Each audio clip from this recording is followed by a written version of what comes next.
Hello dear students, यहाँ पे एक बढ़िया सा क्वेश्चन ले रखा है जेईई 2026 में पेपर 1 में जो है पूछा गया क्वेश्चन है। ठीक है, तो चलिए स्टार्ट करते हैं। क्वेश्चन को केयरफुली रीड करते हैं, after that we will solve. ठीक है, आप चाहे तो वीडियो पॉज करके इसको ट्राई भी कर सकते हैं। ठीक है, बहुत ही प्यारा क्वेश्चन है भाई। क्वेश्चन में बोला है particle is thrown with the speed v from point O at an angle theta that है the horizontal plane such that it passes through the point P at a height of 1 meter and horizontal distance of 5 meter from O as shown in the figure बताया है।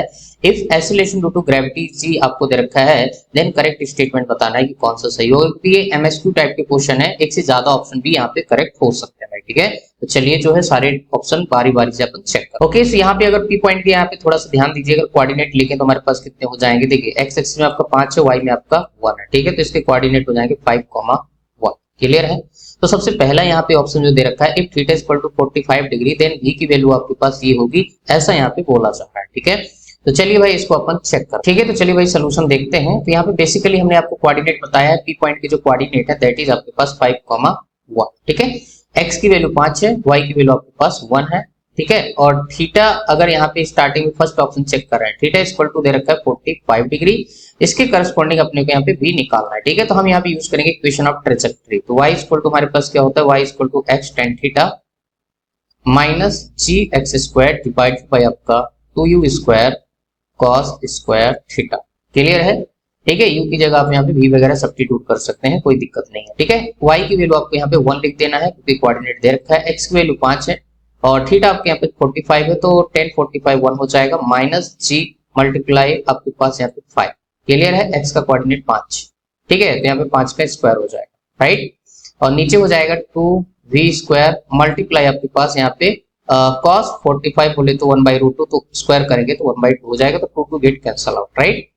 तो ये चीज हो जाएगी। अब इसको फर्दर अपन सॉल्व करेंगे तो हमारे पास इधर आएगा 1 - 5 equal to -25 g divided by v square. ठीक है, ध्यान से देखिए यहाँ पे क्या बचेगा, माइनस का 4 बन जाएगा। ठीक है, तो minus minus get cancel out, हमारे पास v स्क्वायर इक्वल टू आ जाएगा 25 g डिवाइडेड बाय 4। ठीक है, तो v की वैल्यू क्या आ जाएगी, इसका स्क्वायर रूट वगैरह लेंगे तो हमारे पास 5 divided by 2 square root of g meter पर सेकंड। ठीक है, तो ये हमारे पास यहाँ पे रफ्तार निकल के आ जाए। ठीक है, तो यहाँ पे हमारे पास फर्स्ट जो है एकदम सही बताया जा रहा है। ठीक है, अगर आपके पास थीटा इक्वल टू 45 हो तो v ये होगा एकदम सही। ठीक है, चलिए नेक्स्ट हमारे पास बोला है theta equal to 45 the particle reaches its maximum height before it reaches r। ठीक है, मतलब यहाँ पे जब पार्टिकल आपने थ्रो किया है तो ये पूछा जा रहा है कि भाई ये पहले जो है मैक्सिमम हाइट जाएगा, उसके बाद p पॉइंट पे पहुंचेगा। ठीक है, यहाँ से हम क्या करते हैं, बी ऑप्शन चेक करने के लिए सबसे पहले आप रेंज निकालिए। ठीक है, तो हमारे पास मैक्सिमम हाइट क्या होगा, रेंज का हाफ करके आप यहाँ से फाइंड कर सकते हैं, राइट। तो चलिए भाई इसको भी अपन सॉल्व करते हैं। तो हमारे पास रेंज का जो फार्मूला होता है r इक्वल टू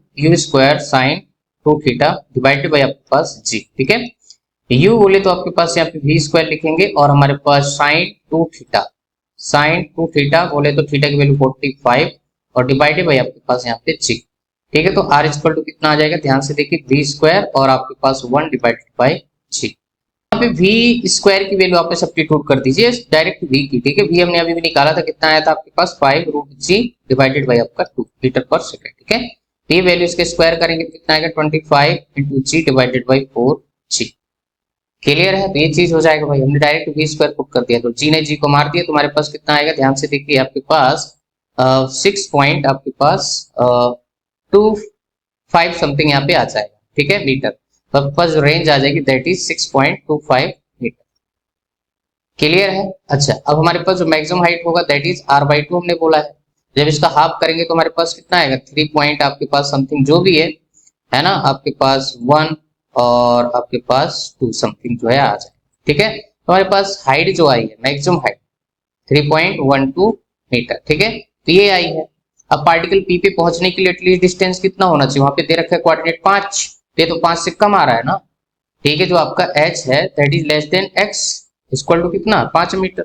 इसका मतलब ये है कि पहले मैक्सिमम हाइट पे पहुंचेगा, after that it will reach at point P। ठीक है, तो ये जो है आपका सेकंड स्टेटमेंट अगर देखें तो सेकंड स्टेटमेंट बोला है theta equal to 40 particle reaches its maximum height before it reaches P। बिल्कुल सही बात है। ठीक है, तो ये भी आपका पॉइंट क्या हो जाएगा, सही हो जाएगा। तो यहाँ पे अगर सी पॉइंट देखे भाई, C option if theta equal to 30 particle reaches maximum height after reaching P, तो ये आपका फिर गलत हो जाएगा। ठीक है, क्योंकि यहाँ पे बी ऑप्शन ऑलरेडी चेक कर रहे हैं तो इसके करस्पॉन्डिंग हमारे पास एक कंडीशन मिल रही है, तो आपके पास ये वाला क्या हो जाएगा रॉन्ग। नेक्स्ट यहाँ पे डी ऑप्शन चेक कर लीजिए भैया, ठीक है। आपको यहाँ बोला है theta equal to tan inverse 1/5 then v equal to इतना आएगा, तो ये भी चेक कर। यहाँ पे थीटा इक्वल टू आपको दे रखा है tan इनवर्स 1/5, ठीक है। तुम्हारे पास tan थीटा इक्वल टू हो जाएगा 1/5, ठीक है। फिर से इक्वेशन ऑफ ट्रैजेक्टरी हम यूज करेंगे। डी के लिए हम चेक कर रहे हैं, तो हमारे पास y का कोऑर्डिनेट कितना है 1, x का हमारे पास 5 इंटू tan थीटा की वैल्यू क्या लिखेंगे 1/5 माइनस जी एक्स स्क्वायर बोले तो 25 डिवाइडेड हमारे पास v square 2b square multiply यहाँ पे फिर से आपके पास एंगल कितना हो जाएगा, यहाँ पे cos स्क्वायर क्या है थीटा है, तो ये निकालना पड़ेगा। आप यहाँ से ट्रायंगल वगैरह यूज कर सकते हैं, कोई दिक्कत थोड़ी ना है, ठीक है। तो हमारे पास ये एंगल सपोज करिए थीटा है, हमारे पास tan थीटा 1/5, ठीक है। तो परपेंडिकुलर डिवाइडेड बाय आपका बेस होता है, ठीक है। तो हमारे पास ये कितना आ जाएगा, ध्यान से देखिए, हमारे पास हाइपोटेन्यूस अगर मुझे ये निकालना है तो एक्स स्क्वायर इक्वल टू कितना हो जाएगा आपके पास 1 का स्क्वायर प्लस 5 का स्क्वायर 25, क्लियर है। तो हमारे पास एक्स इक्वल टू हो जाएगा स्क्वायर रूट 26, क्लियर है। ये चीज हो जाएगा, तो यहाँ पे सब्स्टिट्यूट करेंगे, हमारे पास cos थीटा इक्वल टू कितना आएगा, ध्यान से देखिए भैया, आपके पास बेस डिवाइडेड बाय हाइपोटेन्यूस, ठीक है। तो ये चीज हो जाएगा, तो यहाँ पे रखिए गया ये गया, ठीक है। तो 1 इक्वल टू 1 माइनस 25 इंटू जी और डिवाइडेड बाई 2b स्क्वायर, ठीक है, cos स्क्वायर थीटा, समझ गए कि नहीं। अब इस चीज को इधर लाइए तो यहाँ पे क्या हो जाएगा, तो आपके पास 25 g divided by 2b square cos square theta equal to क्या हो गया 0, है ना। अब ये चीज 0 के इक्वल आ रही है, इसका मतलब भाई देखो 25 जी तो ठीक है, लेकिन ये जो नीचे वाला मामला है ना, अगर यहाँ पे अगर थोड़ा सा समझे, मान लीजिए a divided by b equal to आपका 0 आ रहा है, ठीक है। इसका मतलब ये है कि b टेंस टू क्या होना चाहिए, इन्फिनिटी। बात समझ आ रही है। अगर b टेंस टू इन्फिनिटी होगा तो किसी नंबर में अगर इन्फिनिटी का भाग लगाओगे तो क्या मिलेगा, 0 मिल जाएगा। बात समझ आ रही है, ठीक है।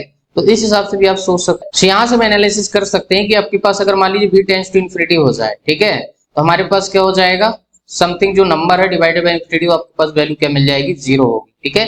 हम यहाँ पे v के लिए बात क्यों कर रहे हैं, क्योंकि v के बारे में पूछा जा रहा है ना, ठीक है। तो हमने इसलिए v का जो है वैल्यू यहाँ पे सिलेक्ट किया है, तो v का वैल्यू टेंस टू अगर इन्फिनिटी होगा तो पूरा टर्म क्या हो जाएगा 0 के इक्वल हो जाएगा, क्लियर है। हमारे पास डी ऑप्शन बोला है इतना, तो v इक्वल टू इतना होगा तो गलत बात है भाई, ठीक है। तो ये आपके पास डी जो है ऑप्शन रॉन्ग हो जाएगा, तो हमारे पास a और इसका बी ऑप्शन जो है करेक्ट होगा, ठीक है। सो आई होप आपको क्वेश्चन का सोल्यूशन बढ़िया तरीके से समझ आया होगा।